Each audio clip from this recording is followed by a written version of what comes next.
The woman casually waved her hand, and various ingredients from the market instantly appeared in her home. She skillfully cracked eggs and prepared the dishes for lunch, even steaming a pot of hot buns. When her husband and his family returned from a hard day's work in the fields, they were stunned to see the rich spread on the table. After all, the woman was famously known as the lazy daughter-in-law in the surrounding villages. This meal made her seem entirely different. "Did you really make all this?" her husband asked, still in disbelief. "Yes, I bought the ribs from the market specifically," she replied. "Could there be some kind of scheme behind this?" her sister-in-law remarked. However, the aroma was irresistible, and she couldn't help but take a bold bite. To her surprise, it was incredibly delicious. Soon, the whole family began eating, enjoying this unexpected feast. It turned out that the woman was originally a homebody from the 21st century. One day, she accidentally fell and hit her head on a table. When she opened her eyes again, she found herself transmigrated into a novel, becoming the male protagonist's cruel ex-wife. At this point in the story, her husband's family was about to head to the countryside, and the original character had been insisting on an abortion and divorce. The woman, seeing how handsome her husband was, didn't want to follow the original character's path, so she decided to apologize to him, admitting that she had been acting out of temper.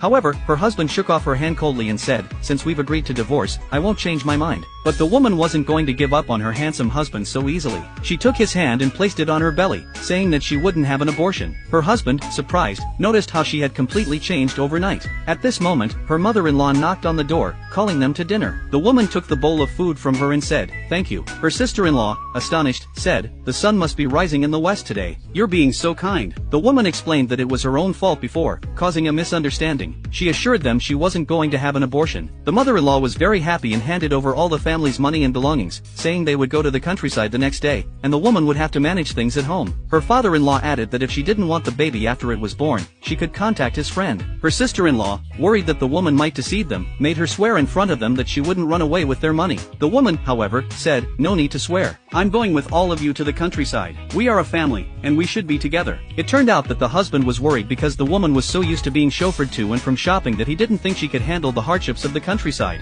He feared she might change her mind. But the woman assured him that she wasn't afraid of the hardship. What she feared was being separated from him. Her husband, deeply moved, agreed. Before leaving, the woman noticed the frame commemorating the original character's mother, who had died heroically while fighting a fire. It seemed a little old, so she thought of taking it apart. However, when she did, she accidentally cut her finger, and a jade pendant inside fell out. Curious, she touched it and suddenly found herself in a personal space with a magical spring of water. To her delight, she realized she not only had money but also space. She could buy all the things they would need before heading to the countryside. The next day, she sent her husband and his family to the train station first, saying she had some things to take care of. Her sister-in-law still suspected she might run off with the money. But the woman went to the market, buying skincare products, eggs, pork, fruit, and other items. She stored everything in the space. By the time her husband's family reached the train station, they were wondering if she would show up. Her sister-in-law also said that the woman was definitely trying to deceive them. Her husband began to wonder, "Could you really be trying to trick me?"